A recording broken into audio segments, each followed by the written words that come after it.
Sure, it's so good to meet you. Such a privilege, man.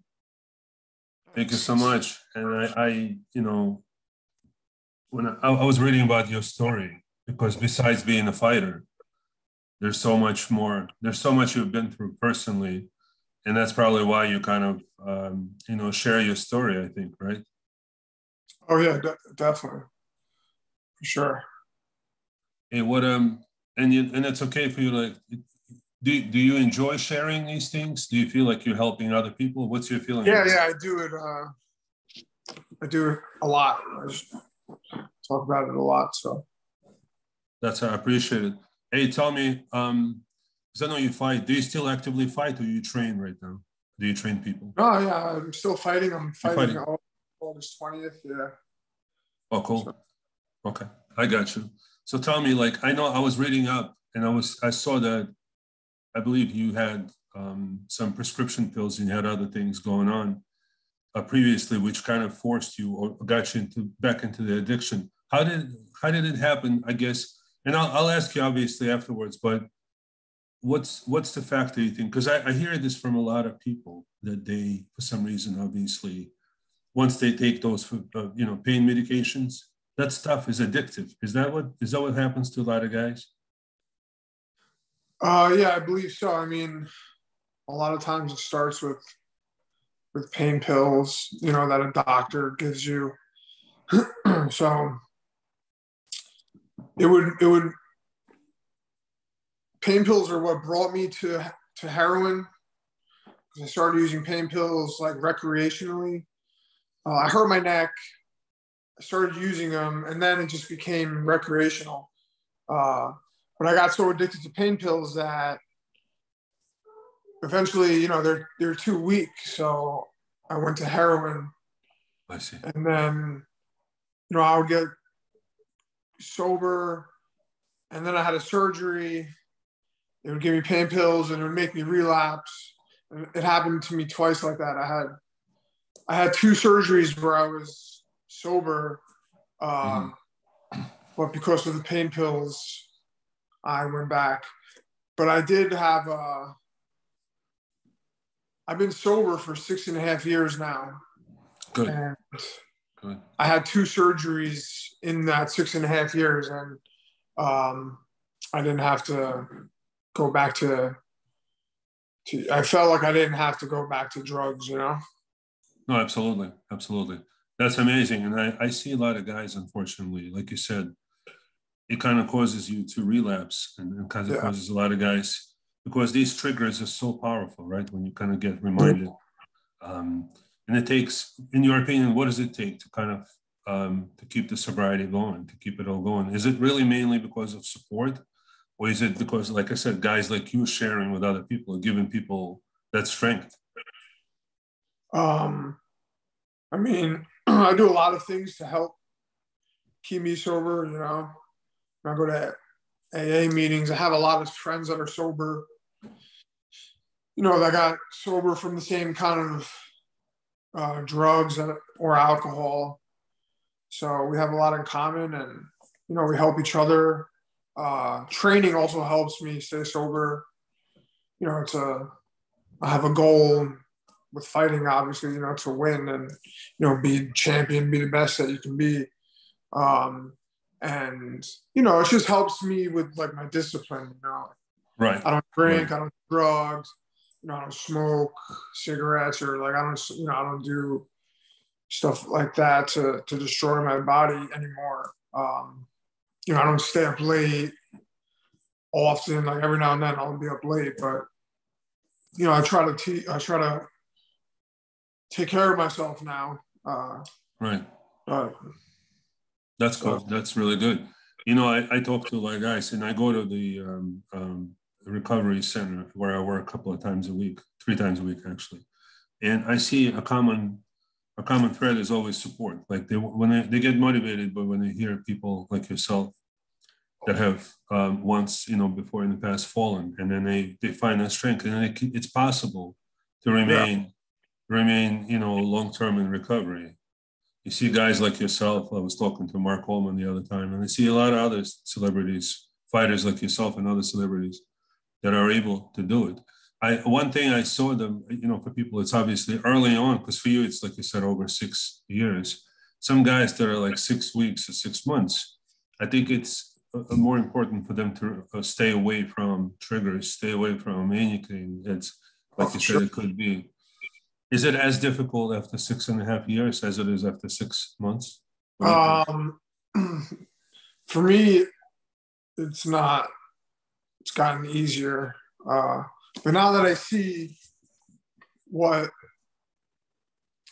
being sober has done for me, and where I'm at now, like I would never trade it for that life. Yeah. You still have memories. Yeah, I still have memories about having fun and of how bad it was. So there was more bad memories than good memories. The only thing that I could say that was good and was the attractive part was the whole, like, the first couple minutes of being high. The first initial, euphoria and rush. Besides that, there's nothing good about it. Obviously it feels really good, and that's why people get addicted. But the consequences of that euphoria, it's just in my mind, it's just impossible to have that much unnatural pleasure all at once without there being a huge downside to it.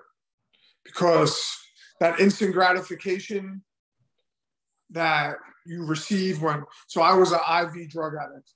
I shot heroin and cocaine and crack. Anything I could put in a needle, I would shoot. But, when you shoot drugs, the initial rush is, it's much stronger than smoking or sniffing drugs or taking drugs.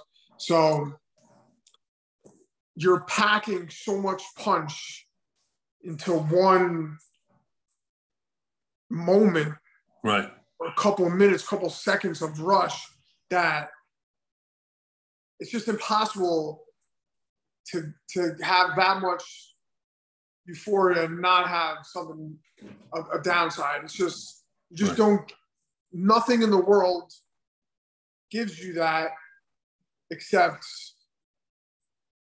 hard work, accomplishing things, love, if you're in love, your family. Like, nothing gives you that much fulfillment and joy unless you put years and work into it. Like, I just feel like God, I don't know if you're religious, but like in the Bible it says, like, that we're tempted by the flesh, and outwardly bodily things, like materialistic stuff and money, I feel like we were designed to, the only way that we're going to get really, really, really good things is if we work our asses off for them. So you just can't have that much pleasure without pain. So it's like, I know that pain very well. Being dope sick and not having anything, and all the other outside stuff like legal troubles, money, financial issues, and all this stuff that comes with substance abuse. That pleasure just doesn't match it, and you're just chasing it forever. You're chasing that first high. Right. Just never the same. That moment, right? Yeah. That moment. The first 3 weeks that I used like real narcotics were like unexplainable. Like the feeling that it brought me. Like I can't put into words, how euphoric it is. And then it never comes back. Even if you get sober for a long period of time, when you go back to using those same drugs, it's still not the same feeling Is when, because like it like de-virginizes you, you know, Yeah. and you're never. So it's like if I started using right now. I'm sorry, hold on a second. It's okay.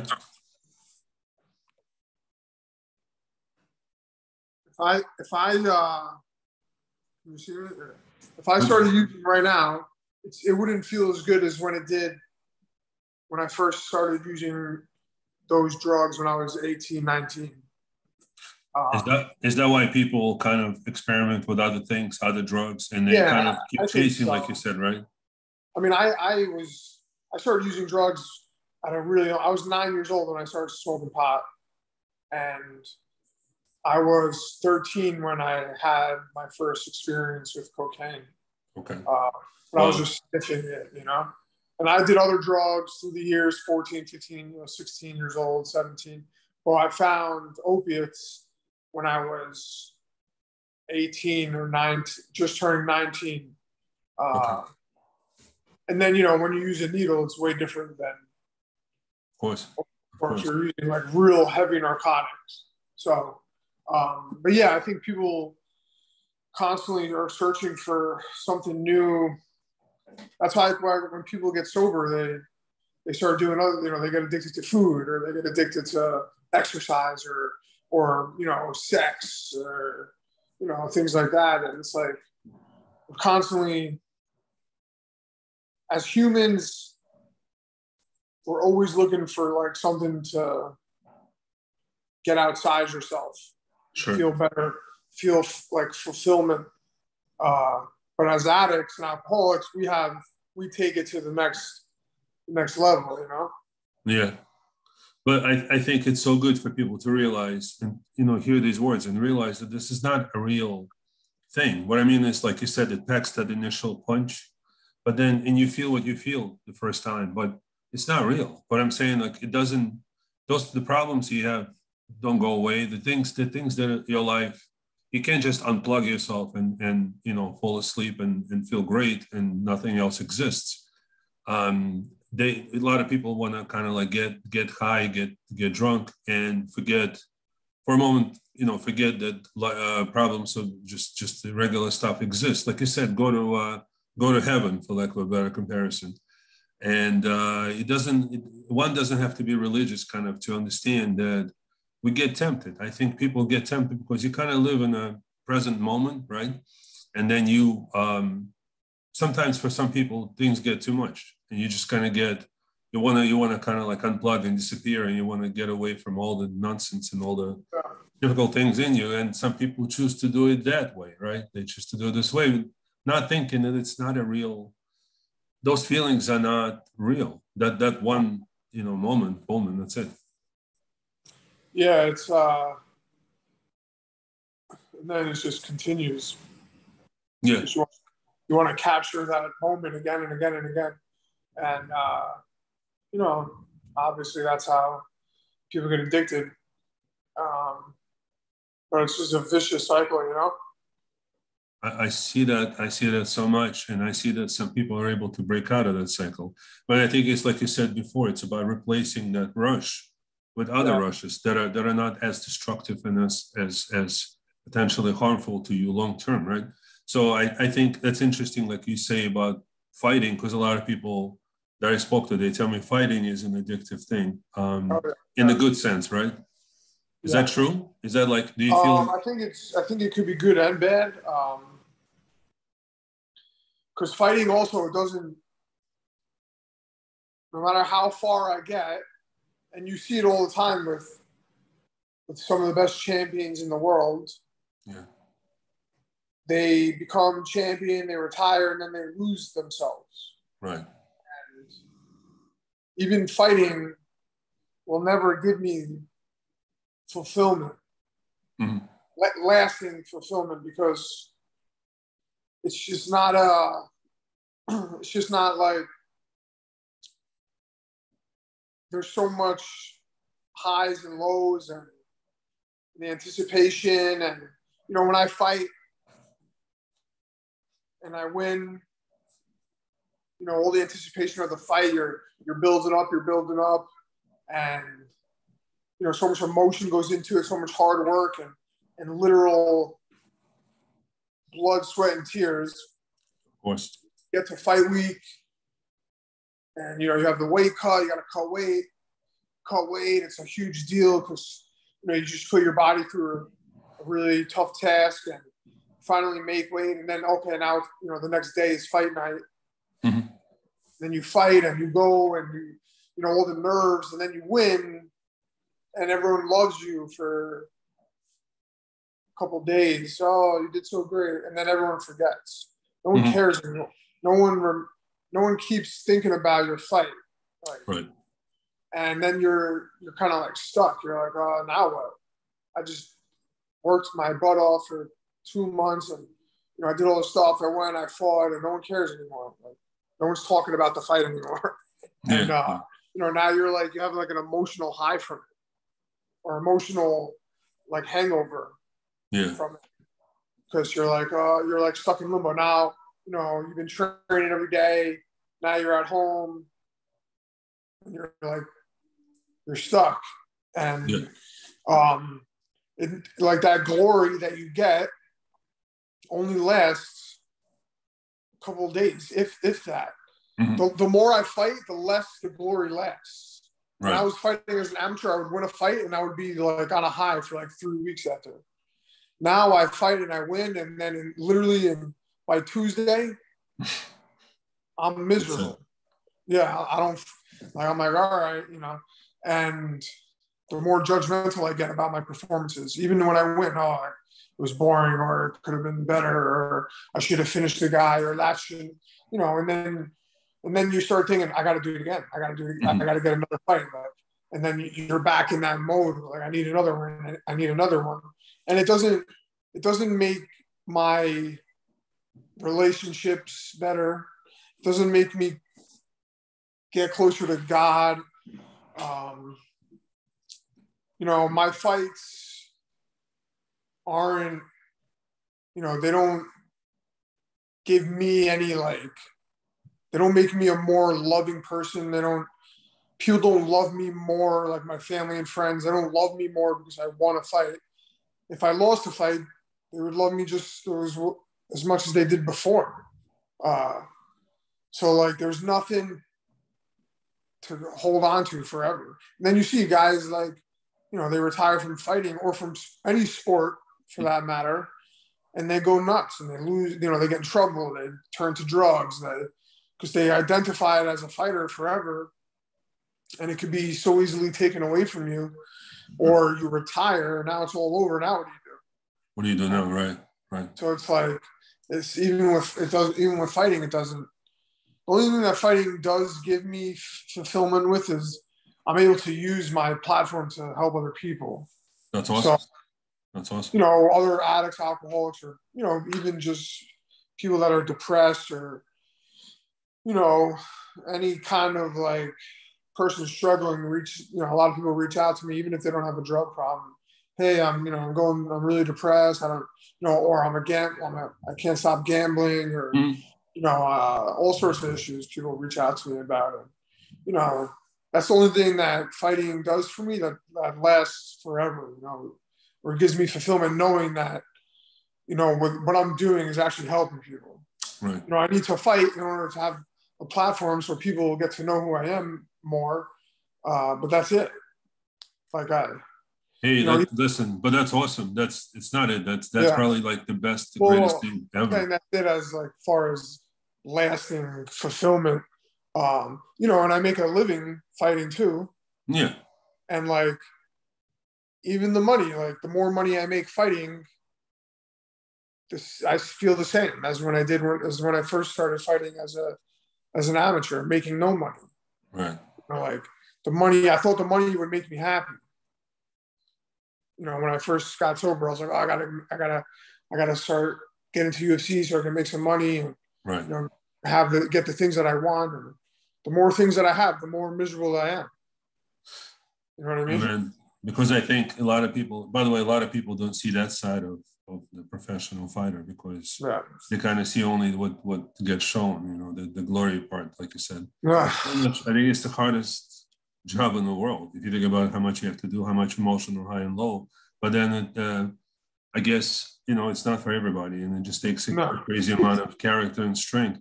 But what I love is like you said, you're able to help other people. It doesn't, but when you mention gambling, for example, you mentioned other issues. To me, it's all honestly is the same thing, because Same thing. it's all about the thinking and how you have to change the way you think, right? And I Mhm. think it takes a strong guy like yourself to kind of talk to someone when they hear you say all these things, when they hear you correct them and point out those behavioral issues and those thinking patterns, right?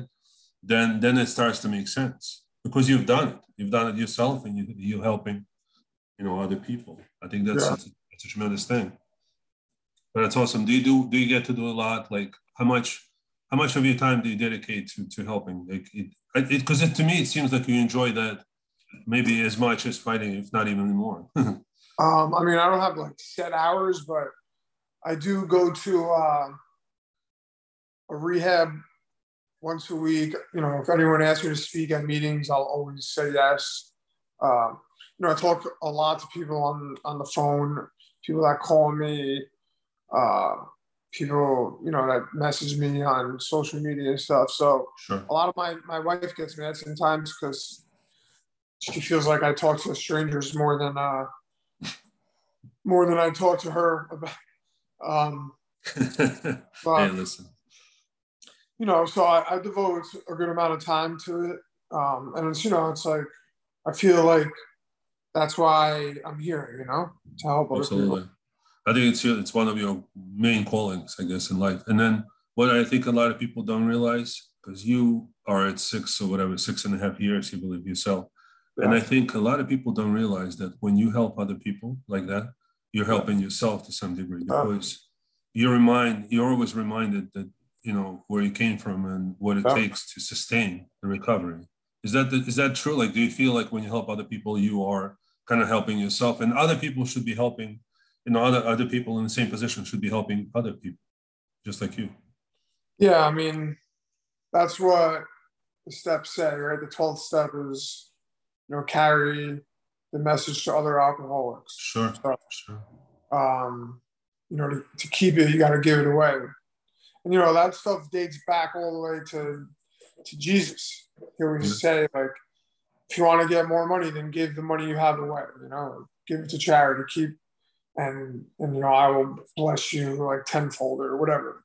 And I think it's, if I can't be selfish and someone freely gave me their help, yeah, so I have to freely give my help to other people. sure. And it's just like the circle, like it's like a Yeah, cycle of helping each other. So yeah. Pay it forward, right? So, but I mean, when you help other people, I think that's the best thing you can do. Do you find that spiritual side, like you said, religion and spiritual side in general, is a very helpful thing in recovery? What do you think personally? yeah, I think for me at least, I had to turn my will over to God, Mm-hmm. and um, I mean I couldn't do it on my own. Everything I tried to do on my own never worked. I'm not saying that people can't stop using in other ways. Uh, I personally don't know anyone that got sober and stays sober without going to AA and following the steps. And, part of those steps are admitting that you're powerless over alcohol and then turning your will and care over to a God, So, Absolutely, absolutely. uh, yeah, I think it's the foundation of everything that I do. Okay. It's the most important thing that I do is, wake up in the morning and thank God and ask God for his blessings and, keep me sober another day. And, when I go to sleep at night, thank you for everything today, that giving me another day and keeping me sober one more day. Yeah, I gratitude, of think course. that when I first went to rehab, the last time I went to rehab like close to 12 times. And the last one I was in, I remember just I was staring out the window and it was snowing. It snowed like 5 feet. I was in New York. And I remember looking out the window and I was like, oh, I'm fucking stuck here.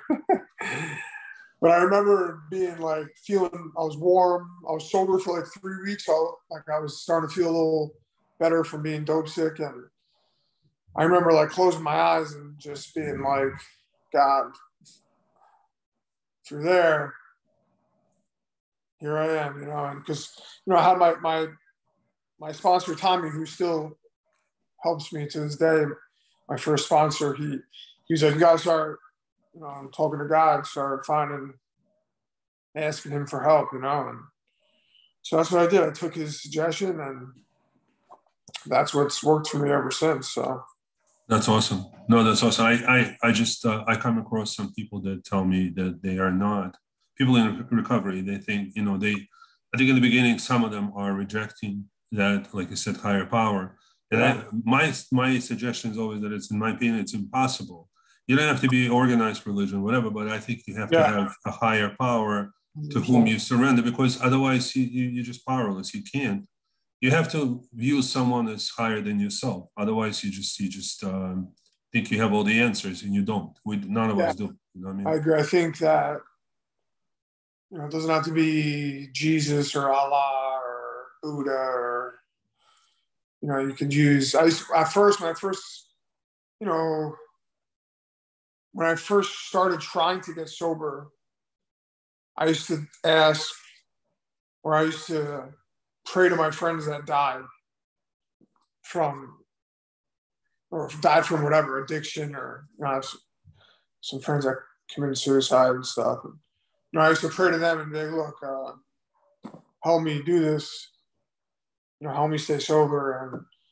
And, after a while, I started to realize that there's obviously something bigger than my dead friends, Yeah. So I'm like, all right, I guess it's Jesus. I mean, that's what I call him, but listen, it's a personal thing. Yeah, But I think there's got to be something that you believe in, because if you don't believe in anything above yourself, I think you can never change, right? And it's a foundation of changing yourself. And I agree with that, man. It's just so good to hear, accomplished people like yourself feeling in the same, following the same thing, even after 6 years and God willing for a long time. And that's the main thing. I think a lot of, and that's one of the directions I think other people should, get from you is to believe in other things other than themselves, and the power to change themselves. But I try to, when I talk to them and we do groups, we do other things, I always see myself end up going to religion, to some one way or the other. And sometimes I'm not supposed to. A lot of times I'm not supposed to go into religion, because they tell me it's supposed to be equal kind of opportunity type of stuff. And someone who's not religious should not be forced religion. And I'm never forcing, but it's something just inevitably ends up being spiritual, because that's the only way to kind of jump out of your present moment and achieve something, right? And no, I totally agree. You have no idea how much your words mean to like a lot of people that you don't even know.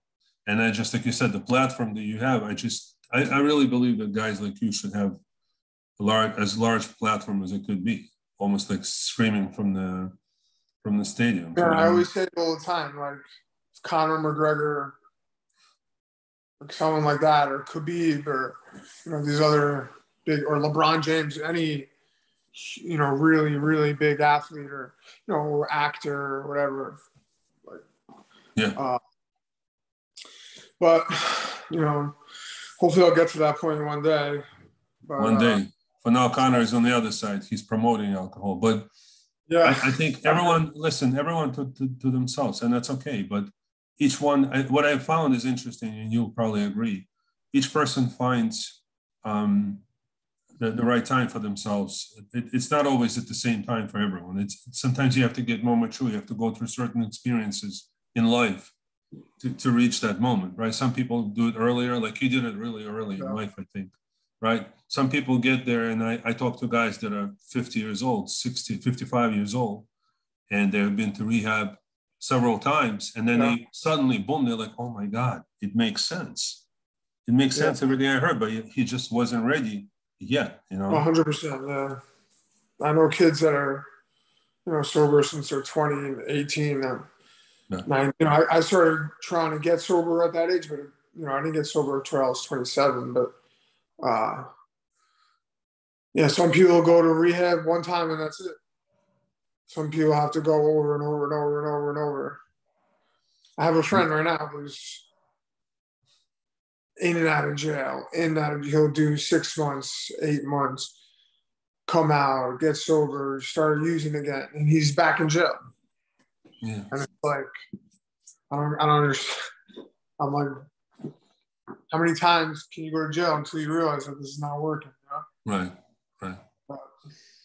But listen, guys like you and good guys like you that want to help other people. You continue your message, and I think it's the right time. Even for that friend, like you said, there's a right time for him, and there's other people that are listening to you. You may not even know they're listening to you, and that's one of the things that I've always, at least lately, I've been trying to do is publicize this as much as possible. Because I don't know if you face this, but there's a lot of stigma still associated with people talking about addiction, people talking about recovering. There's a lot of celebrities, like you said, are for some reason don't want to admit that they had troubles with addiction, and they beat it because the media itself doesn't really publicize it as much. You know what I mean? Yeah. Like you kind of hear about all the other side, but you don't hear about this, unfortunately. I know it's weird how the world is, man. It's like a lot of people, they support and they follow the guy that's doing crazy shit, drugs, smoking weed on Instagram, like, being a criminal. Like those are the people that, especially the younger generation, wants to follow. Yeah. And then you have guys that are, trying to help people, and no one wants to listen.